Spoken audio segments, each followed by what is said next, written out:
ठीक है, तो चलिए इसे थोड़ा अनपैक करते हैं। आज के इस डीप डाइव में हम एक बेहद दिलचस्प रिपोर्ट पर बात कर रहे हैं। विषय है भारत पाकिस्तान क्रिकेट मुकाबलों में मजाक का महत्व। हाँ, और यहाँ सबसे दिलचस्प बात ये है कि दबाव के माहौल में ये मजाक कैसे काम करता है। रिपोर्ट इसे एक साइकोलॉजिकल सेफ्टी वाल्व मानती है। बिल्कुल, क्योंकि ये सिर्फ एक खेल तो है नहीं, इसके पीछे भारी राजनीतिक तनाव और एक जियोपॉलिटिकल प्रेशर होता है। एकदम सही। आप इसे एक प्रेशर कुकर की तरह समझ सकते हैं। जब दोनों देशों के बीच कड़वाहट और तनाव का दबाव बहुत बढ़ जाता है ना, तो ये मजाक उस भाप को बाहर निकालने का रास्ता देता है। हाँ, ये उस भारी दबाव वाले माहौल में विरोधी को एक इंसान के रूप में दिखाता है, जिसे हम ह्यूमनाइज करना कहते हैं। ये सब बहुत ही स्वाभाविक तरीके से होता है। और ये देखना बड़ा मजेदार है कि 90 के दशक की शुरुआत में ये तरीका थोड़ा अलग था। मतलब तब ये मजाक बहुत ही शारीरिक या कहें कि फिजिकल कॉमेडी वाला हुआ करता था। हाँ, वो दौर ही अलग था। मुझे 1992 के सिडनी वर्ल्ड कप का वो किरण मोरे और जावेद मियांदाद वाला वाकया याद आ रहा है, जब मोरे बार बार अपील कर रहे थे और मियांदाद ने अपनी क्रीज पर ही दोनों हाथों में बल्ला पकड़कर वो मशहूर मंकी जंप्स किए थे। हाँ, वो एकदम क्लासिक मोमेंट था।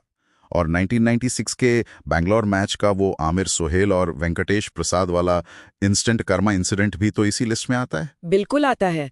आमिर सोहेल ने चौका मारकर बल्ले से बाउंड्री की तरफ इशारा किया और अगली ही गेंद पर प्रसाद ने उनका स्टंप उखाड़ दिया। और शारीरिक कॉमेडी की बात हो और हम इंजमामुल हक को भूल जाएं, ऐसा तो हो नहीं सकता। 1997 के वो वाकये जब एक ही क्रीज पर 2 बल्लेबाज आ गए थे, वो सब असल में इस बड़ी प्रतिद्वंदिता के तनाव को थोड़ा हल्का कर देते थे। टोरंटो में हुआ वो मेगाफोन विवाद भी ऐसा ही था। अरे हाँ, वो आलू वाला किस्सा। सही कहा। जब स्टैंड से एक दर्शक ने इंजमाम को आलू कहकर छिड़ाया और वो बल्ला लेकर दर्शकों के बीच चले गए। ये पल उस वक्त बहुत ही बेतुका था, लेकिन बाद में इसने दोनों तरफ के लोगों को हंसने का एक साझा मौका दिया। ये तो है, लेकिन 90 का वो दौर बीत गया और फिर तकनीक ने सब कुछ बदल दिया। मेरा मतलब है स्टंप माइक के आने से। स्टंप माइक ने तो सीधा दर्शकों को मैदान के अंदर की बातचीत सुनानी शुरू कर दी। इसने देसी मजाक का एक पूरा खजाना खोल दिया। जैसे धोनी का वो मशहूर डायलॉग कि उधर जीएफ नहीं है, इधर आजा। हाँ, और रोहित शर्मा का वो गार्डन में घूमने वाला बयान, ये सब सीधा गली क्रिकेट की याद दिलाता है। और वो वीरेंद्र सहवाग और शोएब अख्तर वाला किस्सा तो मुझे हमेशा याद आता है, जब सहवाग ने सचिन की तरफ इशारा करके बाप बेटा वाली बात कही थी। वो हमारी दक्षिण एशियाई संस्कृति के उस खास मजाक को दर्शाता है जिसे लोग सालों साल याद रखते हैं। अक्सर तो मैदान पर हुई गलतियां भी हंसी का कारण बन जाती हैं। जैसे 2023 के वर्ल्ड कप में विराट कोहली ने मोहम्मद रिजवान के क्रीज पर देर से आने पर अपनी कलाई पर वो काल्पनिक घड़ी दिखाने का इशारा किया था। हाँ, रिपोर्ट इस तरह के मजाक को एक परफॉर्मेटिव मजाक मानती है। मतलब खिलाड़ियों को पता है कि कैमरे उन पर हैं। बिल्कुल, वो जानते हैं कि पूरी दुनिया देख रही है, इसीलिए वो जानबूझकर मनोरंजन के लिए ऐसा करते हैं। लेकिन हंसी हमेशा स्क्रिप्टेड नहीं होती, कभी कभी स्वाभाविक भी होती है। शोएब मलिक और सईद अजमल वाले उस छूटे हुए कैच की तरह। एकदम सही उदाहरण। जब दोनों बस गेंद को गिरते हुए देखते रह गए।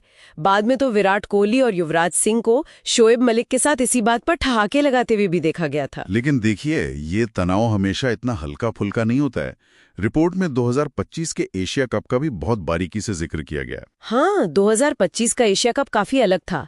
वहाँ अर्शदीप सिंह और हारिस राउफ के बीच एयरप्लेन क्रैश वाले इशारों की जंग हुई थी। और जो रिपोर्ट के मुताबिक राउफ ने पहले ये इशारा किया था और बाद में भारत की जीत पर अर्शदीप ने भी वही इशारा वापस किया। और उसी टूर्नामेंट में टीमों के बीच मैच के बाद हैंडशेक न होने का विवाद भी सामने आया। हम यहाँ सिर्फ रिपोर्ट के तथ्य रख रहे हैं, लेकिन ये दिखाता है कि जब सेफ्टी वॉल्व काम नहीं करता तो क्या होता है। राजनीतिक तनाव तुरंत सतह पर आ जाता है। बिल्कुल आ जाता है। तो अगर इस पूरी रिपोर्ट और इन सारे वाक्यों को एक साथ रख के देखें तो असल में इस मजाक का खेल में क्या स्थान है? तो इस सब का असल मतलब क्या है? निष्कर्ष यही है कि चाहे स्टंप माइक की बातें हों या मैदान की गलतियां, ये साझा मजाक नफरत को कम करता है। एक तरह की सांस्कृतिक डोर है जो दोनों तरफ के लोगों को जोड़ती है। हाँ, जो ये याद दिलाती है कि इतने भारी कूटनीतिक दबाव के बीच खेल के मैदान पर इंसानियत और हंसी की जगह बाकी है। ये बहुत ही दिलचस्प नजरिया है। खैर, आज के इस डीप डाइव के अंत में एक सवाल है जो भविष्य के लिए सोचने पर मजबूर करता है। वो क्या? आज जब डिजिटल मीम्स और दर्शकों को खुश करने वाले परफॉर्मेटिव इशारे इतने लोकप्रिय हो गए हैं, तो क्या ऐसा हो सकता है कि आने वाले समय में खिलाड़ी मैच जीतने से ज्यादा सिर्फ सोशल मीडिया पर वायरल होने के लिए ऐसे मजाक की स्क्रिप्ट पहले से ही तैयार करके मैदान पर उतरने लगे? ये एक बहुत ही गहरा विचार है ना? इस सवाल पर विचार करना क्रिकेट के भविष्य को समझने के लिए बहुत जरूरी है। खैर, इस डीप डाइव में हमारे साथ जुड़ने के लिए धन्यवाद। अगली बार एक नए विषय के साथ मिलेंगे।